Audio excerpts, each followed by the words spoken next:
Welcome to Life Unlimited, where we dive deep into the journeys of bold, inspiring individuals who are breaking barriers and redefining what's possible.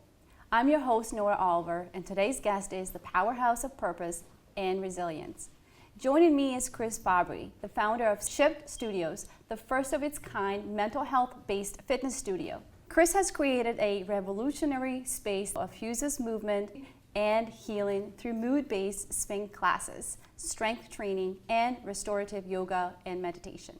She's not just a coach, a runner, a licensed mental health professional, and a mom. She's also a trauma survivor who turned her pain into purpose. Motivated by the tragic loss of her brother to suicide and a childhood shaped by her mother's mental health struggles, Kris is on a mission to change the cycle, to destigmatize mental health, celebrate vulnerability, and remind us that asking for help is a sign of strength. You do not want to miss this powerful conversation about joy, healing, and the mental health benefits of movement. Let's dive in. Welcome, Kris. Thank you so much, Nora. It's so good to have you here. Thank you for being here. My pleasure. So tell us a little bit about your journey. Like, how did you merge two worlds of therapy and physical health? Well, as you mentioned in the intro, I grew up surrounded by mental health struggles within my own family, and it led me to really want to understand human psychology, and I wound up becoming a licensed psychotherapist. I've also been an athlete most of my life and realized that I felt the most powerful when I was moving my body in a way that felt empowering, and realized that there were so many mental health benefits. Like, it was a great reliever for my own anxiety. Oh, that's awesome. That's a great story, great background.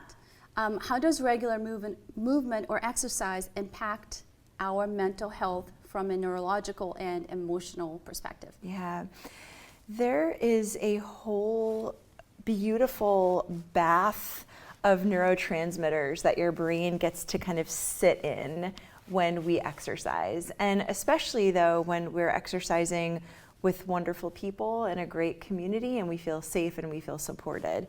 Your brain releases dopamine, serotonin, oxytocin, all these really feel-good neurotransmitters that are released in response to physically moving and releasing that kind of stuck energy and that stuck stress. And we feel that emotional bond with people that we're moving with. And so really the mental health benefits are huge when you're doing it right. That makes sense. I mean, I've experienced it, but I'm also, it's not common that you find a licensed therapist also who focuses on the physical body. Yeah. So I find that pretty incredible that you do both. Thank you. You're able to understand what's going on mentally, but also helping physically as well. Yeah. So that's great. Good combination. For someone who's actually struggling with depression, anxiety, or trauma, where should they start when it comes to physical wellness? Yeah, I would never say that, physical activity or exercise should ever replace psychotherapy, medication, an appropriate response to handling mental health struggles. So provided that you are taking care of your mental health through those means, right? You have a therapist or you have had one, you have access to those resources, then adding in healthy and joyful physical activity is a beautiful component of it. I don't think that there's a one size fits all. I also don't think that just therapy or just medication or just exercise should be the cure, but in combination, all of those things can lead you truly to your best self and like the greatest sense of wellness.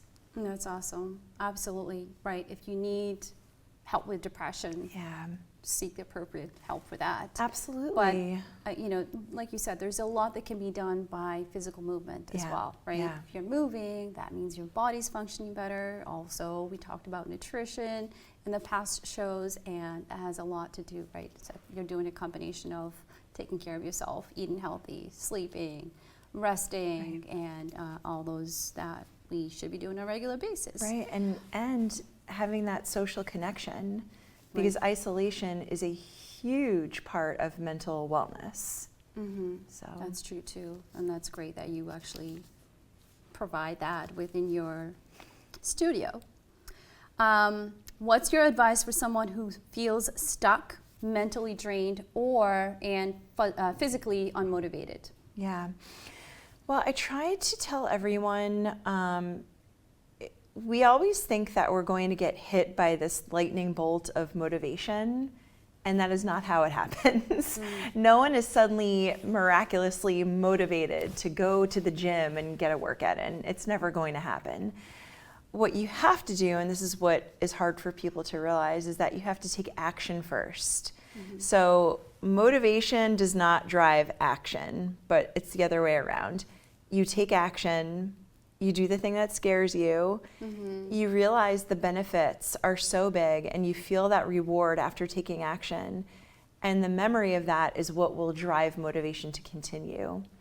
But you have to take action in a place that feels inclusive, safe, welcoming, and supportive. And not all gyms feel that way. So if you have a safe place where you can just show up, not overthink it, just go. No judgment. And no judgment, and know that you can show up as you are.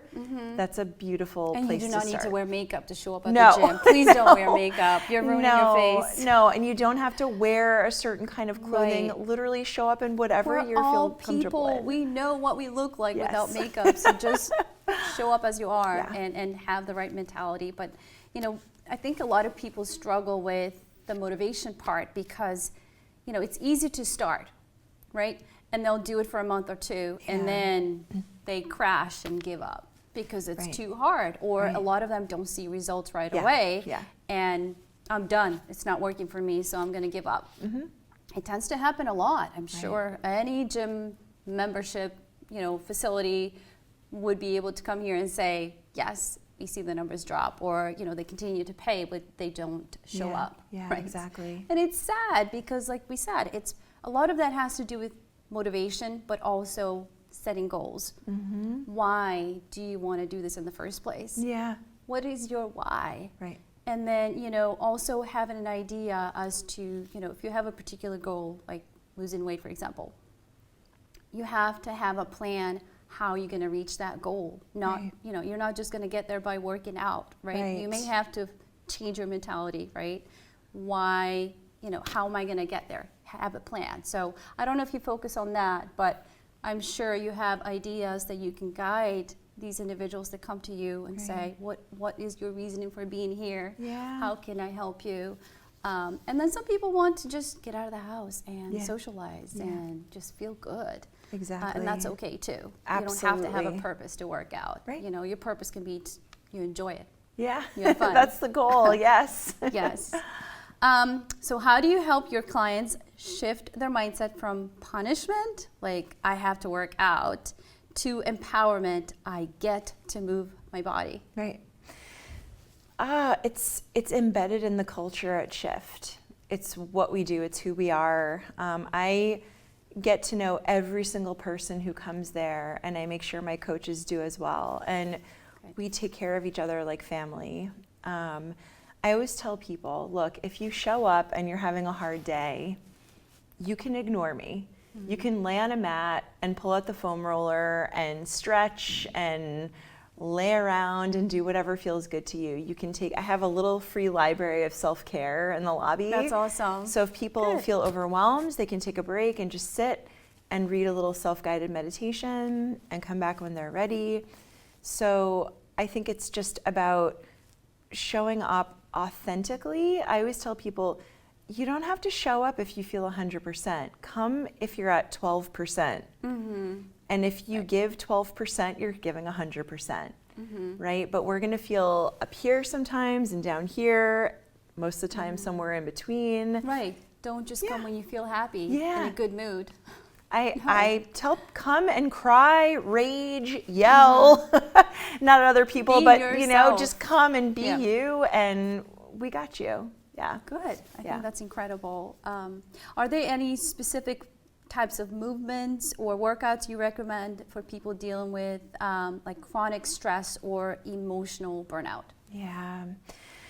Well, it's really, It's individual, which is why I encourage people to try everything. Because some people find their greatest stress release comes from a high intensity spin class where they're on the bike and they're just pedaling out all that, built up tension.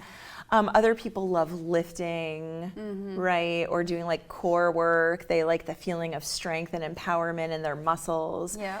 And then some people love the yoga and the meditation, the breath work, the stillness, the opportunity to kind of go deep. It's one of my favorites. Yeah, exactly. And I encourage whatever is meaningful to you, what resonates with you is the right answer. I don't have the right answer. You want to do all of them. Yeah. Right? And that's just the to best. mix it up, right? One day you try one thing and then yoga or meditation or mix it up. Remember, it's your life. Yeah. Live it. Yes. Live it now. Yes, exactly. While you have it.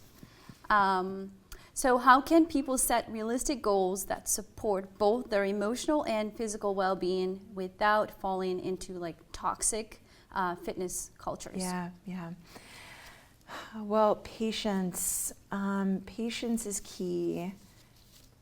Going slow to start. Like, I think people burn out because they do too much too soon, or they just get impatient waiting for results. And if that's what's driving your motivation, you're not going to actually be present and absorb all the good things that are happening around you. Those moments that make us feel amazing are the interactions before class and after class when a member says, wow, I'm so happy to see you, or great job today.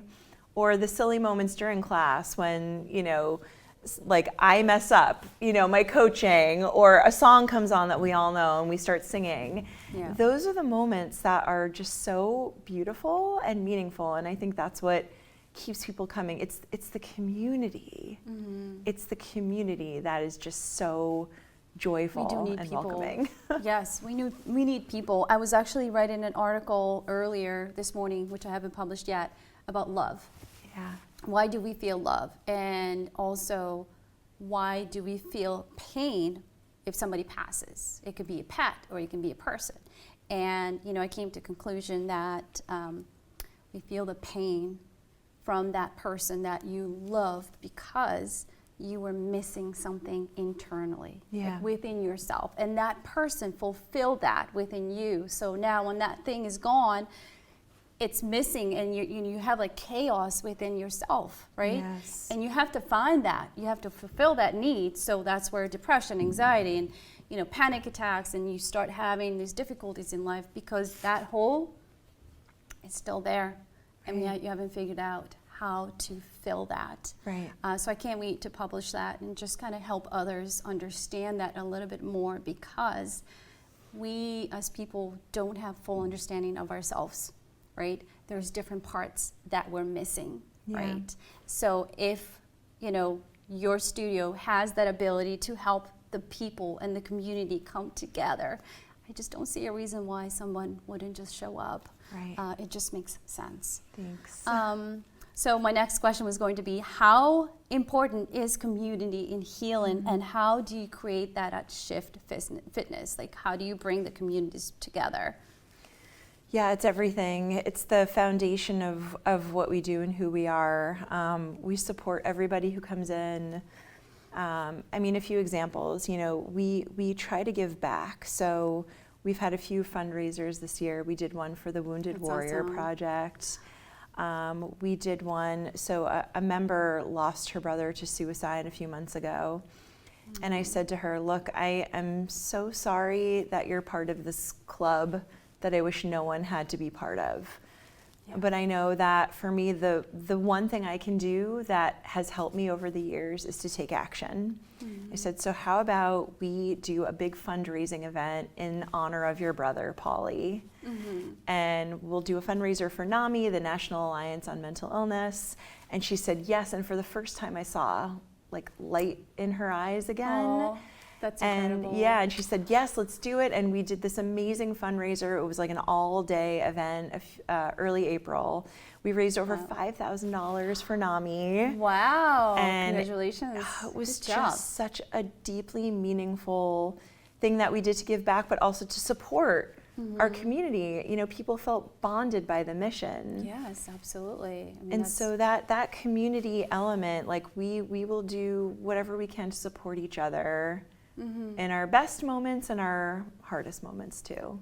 that's all it's all about. You don't want people to just be around you when it's, you know, you're all happy and doing well, right? Right. The time that you actually need others the most is when you're having difficulties. Yeah. I mean, that's the whole purpose, right? It's humanity. Humanity is, again, it's like one of the building blocks of shift. And we all face difficulties, like all kinds of issues, difficulties in life. Yes. So be there for each other. What role does self-compassion play in both therapy and physical training? Well, it's giving yourself grace and permission to not have to be okay all the time. And that goes, yes, for both the physical and the mental. You're having a hard day, give yourself a little grace. It's okay to have a hard day. It's okay to acknowledge it and feel those feelings. But if you get stuck there, that's when it will turn into something that can be harder to recover from. Same with the physical. You show up. I mean, so many times people will come and they're like, wow, I am just having a really hard time today. I just couldn't lift as heavy as usual. I couldn't bike as much as usual. I couldn't get myself into that yoga pose. And I'll say, yeah, and the fact that you showed up and you gave what you could give, that's a beautiful thing, right? Like it's always that rule of thirds that, you know, we've all heard about. It's a third of the time you're going to feel amazing, a third of the time you're going to feel pretty awful, and a third of the time you're going to be right in the middle. So wherever you're at, mental, physical, honor it and just be at peace with that. That is the normal cycle of life. Absolutely. And you know the saying, the best time to do something, like let's say I don't want to go to the gym, go to the gym. Yeah. Because you're going to thank yourself that you did after you go. Yeah. You'll never regret it. If you don't want to do your homework, just do it. If you can and it's going to benefit you, do it. So whenever you feel like you don't want to do something, but you know it's going to benefit you if you did, just go for it. Yeah. Seriously, just go for it. Yes. You're going to thank yourself in the Yes. future. So what does living a life unlimited mean to you personally? Well, one of my favorite things to say at the studio is punch fear in the face. So I like it. I always tell people, if fear is the thing that's stopping you, do it. Do it anyway. So to live a life unlimited, it means you are living unapologetically, authentically, being your true self, not letting fear or dread or what ifs or these conjectures that you come up with be the thing that dictates the decisions you make. There's something you want to do, try it. What's the worst that's going to happen? Right. You don't want to look back and regret that you didn't try. Exactly. You don't want to be 80, 70, 90 and not have lived the life that you actually wanted because of fear, which is number one reason why people don't, or they're afraid of change, or it's uncomfortable. Oh, Yes. this is uncomfortable, I'm not going to do it. Right. But I know it's the right thing for me to do. Right. It's a no-brainer. Like, Right. yes, You everything that practice you it. do that's new, it's uncomfortable. Yeah. But if you don't get uncomfortable, how do you make progress in your life? How Yeah. do you move forward? Yeah. So you have to be uncomfortable. And when you know you're uncomfortable and you know it's going to benefit you, it's the right thing to do. Right. Just do it. And Just do it's also being very careful about who you are spending your time with. I think my greatest piece of advice to anyone, you know, I have kids that are middle school age, and I always tell them, be very careful about who you're spending your time with. Yes. And this applies to everyone of all ages. So choosing a community of support, whether that's at a gym or in your personal life, you can walk away from relationships that are not working for you. Exactly. I always say this, especially because this is an era of social media. The moment someone or some page is making you feel uncomfortable or feeling doubtful about yourself, unfollow, mute, get rid of it. Flood your feed and your life with people and things that make you feel hopeful and then Support you. inspire. Yes, yes. Who you surround yourself has a lot to do with your choices and how you live your life. I keep saying these sayings, but these sayings, if you're surrounded by 5 bodybuilders and you're not a bodybuilder, guess what's going to happen to you? Right. If you're surrounded by 5 rich people, but you're very poor, what's going to happen to you? Yeah. So think about that when you make decisions, right? So, you get to, at the end of the day, you get to decide, what do I want to do in my life? How do I want to live? How do I want to feel? Right. And that's when you make decisions. Right. So if someone listening is in a place of survival mode, what's one small, powerful action they can take, let's say they can take today and start doing something? Like, what can they shift in their life?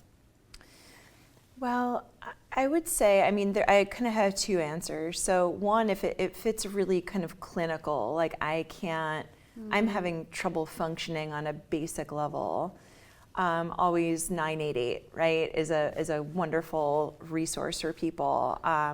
Or to, again, flood your social media feed with mental health supportive pages and things like that. Send a message to a friend or a loved one. I'm struggling today, or I miss you, or I could use some cheering up. It's hard to reach out when you're in that low place. I know that, which is why sometimes the easiest thing to do is just, again, kind of look at those sites that are very positive and motivating.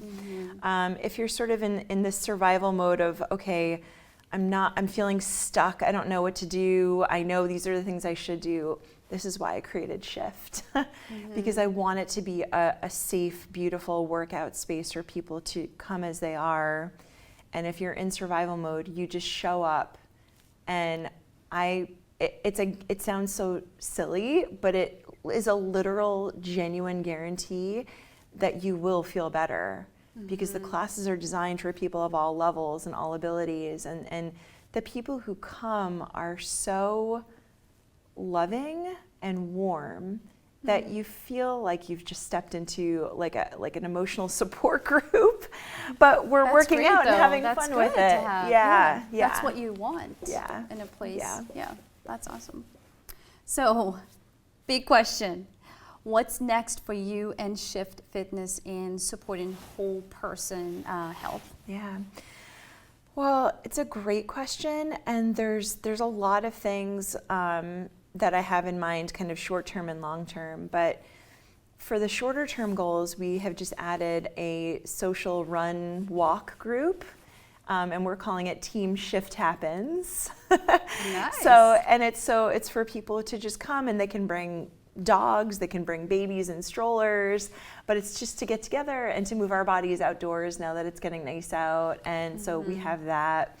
I like to offer different wellness workshops for people. So we have, we'll be doing a meditation sound bath in the next few months. We have nutrition workshops. Oh, that's good. We have really, really great like breath work workshops. So different things to kind of complement. And those are at the studio? At the studio. Oh, yes. That's awesome. I like that combination of you're not just focused on one part of your life.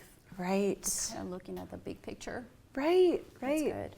And in the fall, this is going to be the 3rd annual event that I've planned. It's called Miles for Mental Health, and it's a community 5K at the Burlington Middle School track where people come, and it's really just like a fitness festival to celebrate mental health awareness.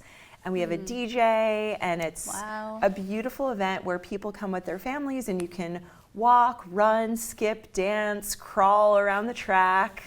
And we just have music and food, and it's such a beautiful way to gather in solidarity. We have different mental health resources. It sounds like a great place and time to connect with other people, right? Yes. In your community. So that's a good place to start. Yes, definitely. At least, yeah. And it's sold out within a week the first 2 years. Wow. So I know I'm really excited to plan. That's I'm already starting to plan the incredible. next one. So it'll be actually September 28th is going to be the next one. So that's good. Before it's not too hot or cold, so it's perfect weather. Hopefully. That's good. So how can others reach you and your services, or can they just show up at the studio?